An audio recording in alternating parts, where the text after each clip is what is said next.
زندگی کیسے خوبصورت، زندگی بالکل الگ چیز، وہ کیسے خوبصورت، یہ بھی ایک ڈھانچہ ہے جس کے اندر میری زندگی قید ہے۔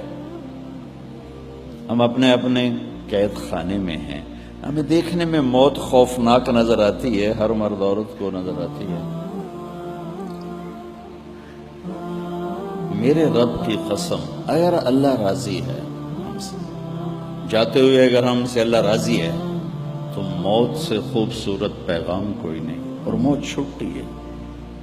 ہمیشہ کے دکھوں سے انسان نجات پا جاتا ہے، لیکن چونکہ اس کا منظر خوفناک ہے، بولتا مرد ہے یا عورت، وہ طارق جمیل کی بجائے میت کہلانے لگتا ہے، ڈیڈ باڈی کہلانے لگتا ہے۔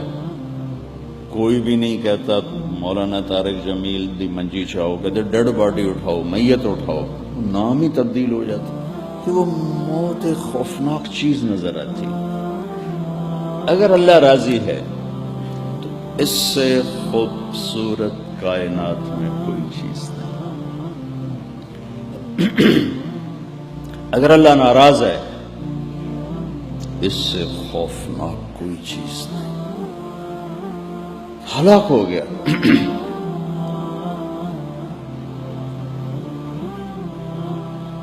ہم اپنے پنجرے میں بند ہیں۔ یہ جب ہوتا ہے کہ تو چھٹی ہو جائے گی، نکل جائیں گے، آزاد ہو جائیں گے، اور ایک لامحدود کائنات کی طرف ہمارا انتقال ہوتا نا، ایک چیز کا ایک جگہ سے اٹھ کر دوسری طرف چلے جانا ہے۔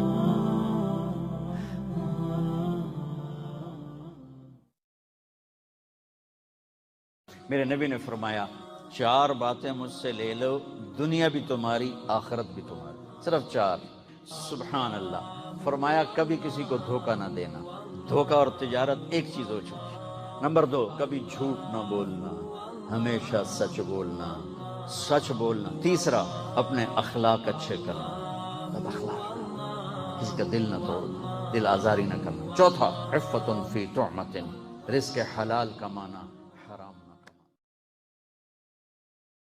اللہ کے نبی نے 4 دعائیں مانگی کہ اللہ میری امت پہ تیرا ایسا عذاب نہ آئے جو انہیں ختم کر دے۔ اللہ نے کہا قبول ہے۔ اے اللہ ان پر کوئی زمینی ایسا عذاب نہ آئے جو انہیں ختم کر دے۔ اللہ نے فرمایا قبول ہے۔ یا اللہ ان پر کوئی دشمن ایسا نہ آئے جو انہیں مٹا دے۔ اللہ نے فرمایا قبول ہے۔ یا اللہ ان میں آپس میں اختلاف نہ ہو۔ تو اللہ نے فرمایا نہیں میرے محبوب، یہ قبول نہیں، اختلاف ہوگا۔